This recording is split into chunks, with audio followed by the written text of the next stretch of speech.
मित्रों, इस अकबर बीरबल की कहानी में बीरबल काबुल के बादशाह को पूर्णिमा के चांद की संज्ञा देते हैं और बादशाह अकबर को दूज के चांद की। अकबर इस बात पर बहुत नाराज हो जाते हैं। बीरबल कैसे अकबर की नाराजगी दूर करता है, यही इस कहानी में बताया गया है। पढ़िए पूरी कहानी। एक बार बीरबल काबुल की यात्रा पर गया। वहाँ की संस्कृति को जानने की उत्सुकता में वह बातों बातों में वहाँ के बारे में लोगों से सवाल करने लगा। कुछ लोगों को बीरबल की बातें सुनकर ये शक हो गया कि वो किसी राज्य का भेदिया है।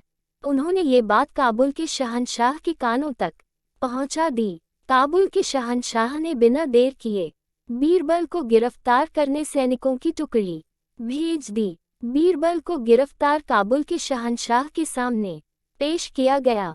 काबुल के शहंशाह ने बीरबल से पूछा, कौन हो तुम?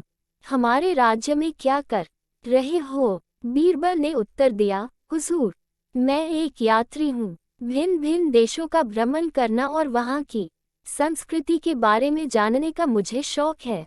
किस देश के निवासी हो तुम और कौन है तुम्हारा राजा? काबुल के शहंशाह ने पुनः प्रश्न किया, हुजूर, मैं हिंदुस्तान का निवासी हूँ और वहाँ के शहंशाह जलालुद्दीन अकबर हैं। बीरबल ने शालीनता से उत्तर दिया, ओह बादशाह अकबर, और हमारे बारे में यदि एक शब्द में कुछ कहना पड़े तो क्या कहोगे? हुजूर, आप पूर्णिमा के चांद हैं और वो दूज के। बीरबल का एक त्वरित उत्तर सुनकर काबुल का शहंशाह बहुत खुश हुआ। उसने बीरबल को छोड़ दिया और कई हीरे जवाहरात के साथ विदा किया। जब बीरबल वापस लौटकर अपने घर आया तो काबुल का हाल घरवालों को बताया। उसने काबुल के शहंशाह से हुई बातचीत के बारे में भी घरवालों को बताया। एक मुंह से दो मुंह, और इस तरह बात फैलते फैलते अकबर के दरबारियों के कानों में पहुंची और ईर्ष्या करने वाले कुछ दरबारियों ने अकबर के कान भर दिए।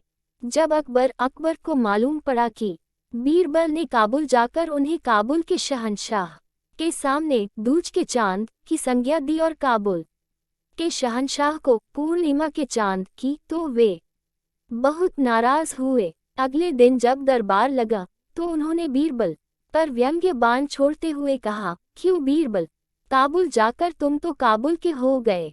वहाँ का शहंशाह तुम्हें पूर्णिमा का चांद लगता है और हम दूज के, तो फिर तुम हमारे दरबार में क्या कर रहे हो? जिसकी बड़ाई करते हो उसकी के दरबार में रहो। बीरबल समझ गया कि दरबारियों ने अकबर के कान भर दिए हैं।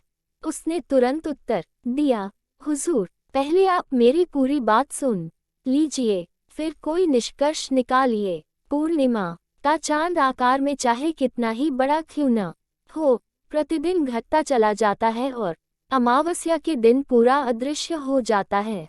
लेकिन दूज का चांद प्रतिदिन बढ़ता जाता है। पूर्णिमा का चांद एक दिन चमकता है और दूज का चांद पूरे पखवाड़े। अब बताए बड़ाई किसकी हुई? मैंने तो यही कहा कि दिन प्रतिदिन आपका पराक्रम, साम्राज्य और यश बढ़ता रहे। बीरबल की बात सुनकर अकबर की नाराजगी खत्म हो गई और उन्होंने बीरबल को कई वस्त्र और आभूषण उपहार में दिए। इधर ईर्ष्या करने वाले दरबारी अपना सा मुंह लेकर रह गए। दोस्तों, आशा है आपको अकबर बीरबल की कहानी दूज का चांद अकबर बीरबल स्टोरीज इन हिंदी पसंद आई होगी। आप इसे लाइक कर सकते हैं और अपने फ्रेंड्स को शेयर भी कर सकते हैं। ऐसी ही मज़ेदार अकबर बीरबल स्टोरीज के लिए हमें सब्सक्राइब जरूर कीजिए। धन्यवाद।